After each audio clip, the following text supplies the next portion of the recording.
got over here the Tabibas Jews. You have Jewish traces over here on East Africa. You have the Yemen Jews. The Yemen Jews, we have the Limbas who even said they came out of Yemen, migrating into Africa. Okay, we have up here Lam, once a Jewish colony right here in Africa. Up here it says Jewish Kingdom of Granada. See note at the end of the sheet.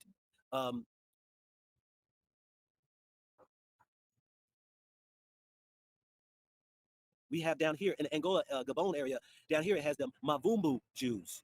Down here it has Luanda Jews. You have Jews all through, scattered through. You have right here, Hebrew. You have the word Hebrew. You got the Alidos Jews. This is up in the Arab area. You have the traditions of Jewish garrison. Now, let me share this with you all. You know, the Arabs have came and pushed out Africans further south beneath Sahara slave trade, even though there's still Africans up there. I'm gonna say Africans, but yeah, Africans and those that were there. I've been there. I was visiting. If you watch my videos when I was in Morocco, I talked to them, whether it's Egypt, all that. These people will tell you who they are. So we see here, let me bring this down a little bit. It says,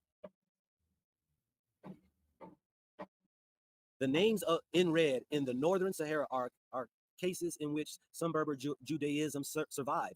It is estimated about 15,000 Jews are scattered through the interior. There goes that word, y'all, interior. Other names in red are places of ancient Jewish colonies. In some cases, an approximate date of settlement is added. Now, this right here, we have to keep in mind that, how is that? You know, they said interior. This is why every time I hear the stories of the slave traders, whether it was the Arabs or whether it was the Europeans, it is amazing. When I was in Tanzania, I went through the slave trade, the slave dungeon, that the market they have. They said that the Arabs came in and went to the interior to get those people. Now, I don't want to say African because these are Israelites. Why? It's because it is a prophecy that was already written. The interior is what the Europeans focused on. I tell people this right here. You know, when I say that Africa, we already know Africans sold, you know, those who were there in the vicinity, in the interior. The Europeans they couldn't just go in and you can't just come to a coast and you're going to fight and you are going to battle against the Africans. But there was a trade before it became the human slave trade. It was just goods. Europeans and all them would come in and trade with Africans, goods, gold, all these things they would trade until Pope Nicholas V decided these people are infidel. These people are savages. They're infidels. They are nothing to do with what being a Christian or whatever it is, a Catholic is. Go cleanse these people and make them Catholics. And that's what the Portuguese did. In doing so, we know that in their coming in, they knew already the Africans, but yet they knew that before that happened, the Portuguese and the Spaniards kicked out the black Jews. Let me go back here because I don't want y'all thinking I'm just telling you a story. Here we go. Right here, San Tome Jews, right there. Let me see if I can enlarge that. So you had along these coasts of where the Portuguese kicked out kicked out the Jews, because first there was many that was in Spain. They migrated over to Portugal. The Catholics they put pressures on the Portuguese that they need to go ahead and make sure that their citizens were going towards becoming Catholics and not being having the other things that they believed in of religions and stuff like that. They wanted to make them Catholics. But they specifically showed that the black Portuguese, they were moving out, kicking them out, because they gave you an ultimatum. You either go, you either convert, or you either die, or we send you away. And they sent hundreds of the children to the island of Sao Tome and Cape Verde. And then as many of the black Jews were escaping, many of them were taken off as slaves to be sent to Cape Verde, because all of a sudden they said, we're gonna put these people to work. They discovered these islands and they said, we can put these people to work. They became sugar plantations out there and they became slaves. When that kicked off, that is when then they decided they want to go and get more free labor. But when you see along the coast of these traces of Jews along the coastal lines, this was of when the Portuguese banded them and put them out here. Little did they know the interior in the Congo area was a mess load of those who migrated in or migrated from the shores or from the east of Africa into the central, because African tribes dominated the coast. Because people were involved in the war. Yeah, what do you call it? Even the Russians, Americans were there. But we were able to withstand them for 30 good months. You could imagine that. So here's my question to you. Go ahead. Recently, they did a DNA hold up, testing. let me go back a little bit. Not at all. We cannot say it. Can we say that they're exactly the tribe of God? Maybe. There's strong connection to the tribe of God here. Yes. We know that. I was with you, and you showed me the statue of the man with the knife and the sword. Yes. And the word God exactly mean that. The Yes. people of the knife and the yes. sword. Yes. The word God also comes from the word Gdud, which means the fighting. The fighting crew. Yes. And that's really what the tribe of God and the Ibu are It known means for. warriors. They're fighters. Yes. Okay. The warriors. So this is historically validating those Of course, things. it is very evident in the 2.5 year war that we fought. The war that we fought here was not only with the federal troops, we even fought almost with the whole world, because the British people were involved in the war.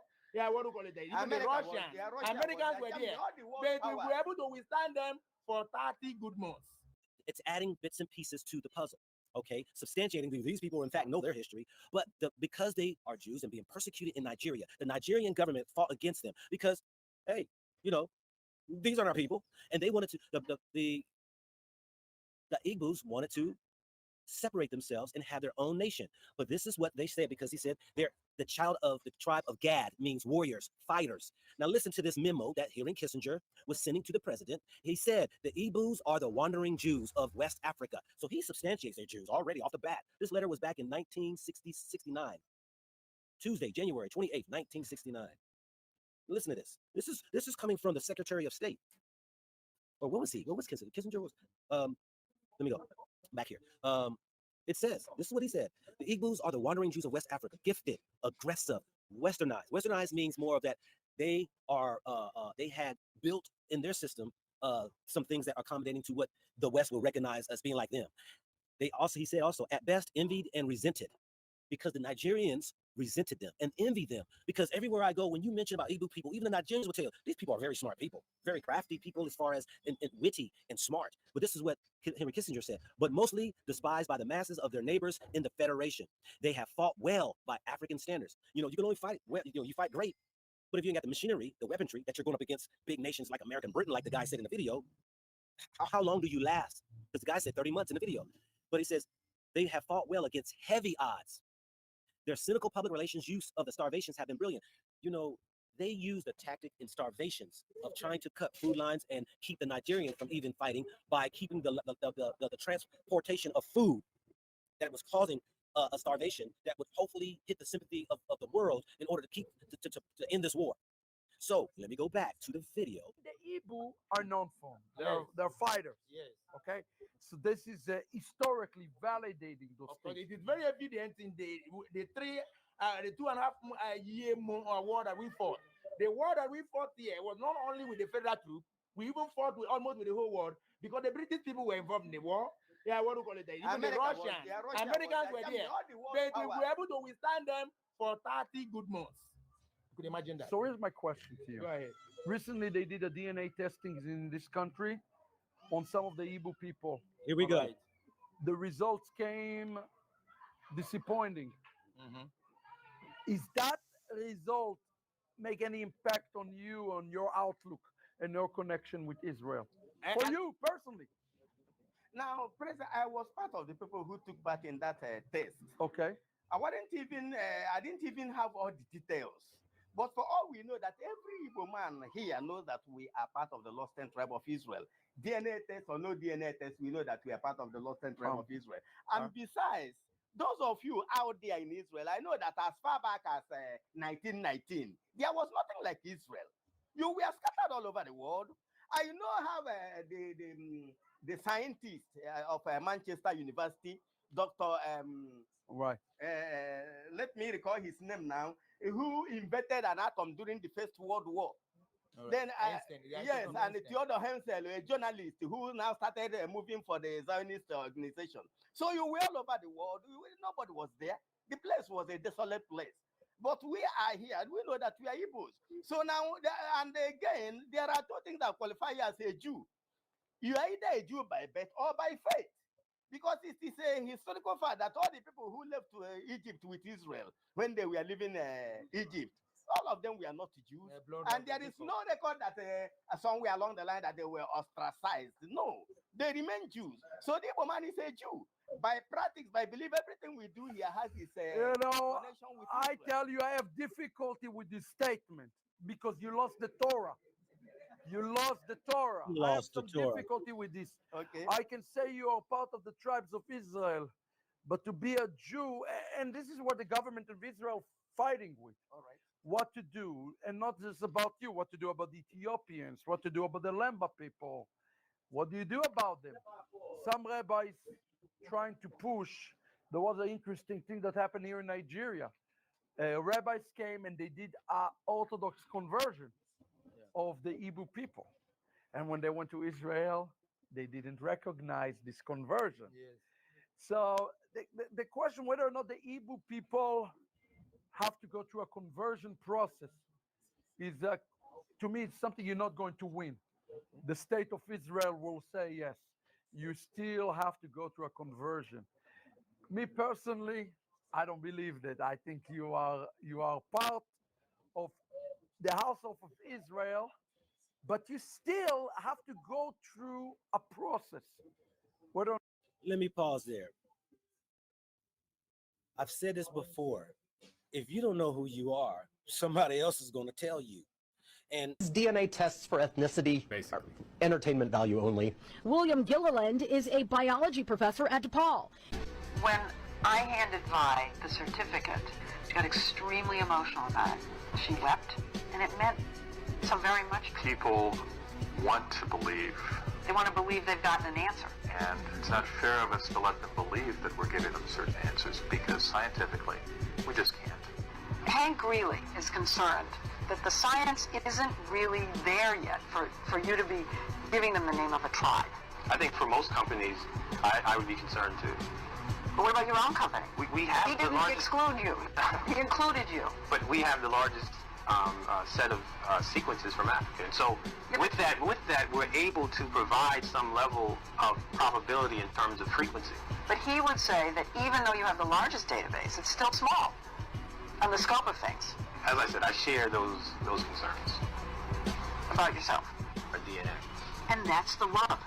This business of genetic genealogy is fraught with limitations. For one thing, it can only provide information about a tiny fraction of our ancestry. Because we get half our DNA from our mothers and half from our fathers, almost all of our DNA gets shuffled and remixed every generation, making it impossible to trace what comes from whom. There are just two bits of DNA that remain pure. The Y chromosome, which passes directly from father to son, and something called mitochondrial DNA, which passes unchanged from mother to child. Hank Greeley, a law professor at Stanford University, has studied this new field. He worries that people don't realize just how many ancestors they actually have. 8 generations ago, both you and I had 256 great-great-great-great-great-grandparents. Wait, you're saying that if you go back 8 generations, we have 256 great-great-great-grandparents? Yes, it doubles every generation. So you've got 2 parents, you have 4 grandparents, you have 8 great-grandparents, 16 great-great-grandparents, and it adds up fast. It adds up so fast and fast that if you go back 20 generations, you've got over 1 million grandparents. 1,048,576 to be exact. And y'all still And think in y'all each came from a tribe generation, in Africa? DNA testing can provide information about only 2 of them.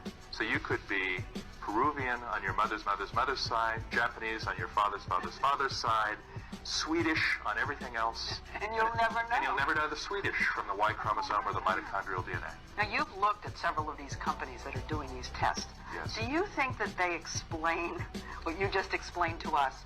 No, I don't think any of them does as good a job of pointing out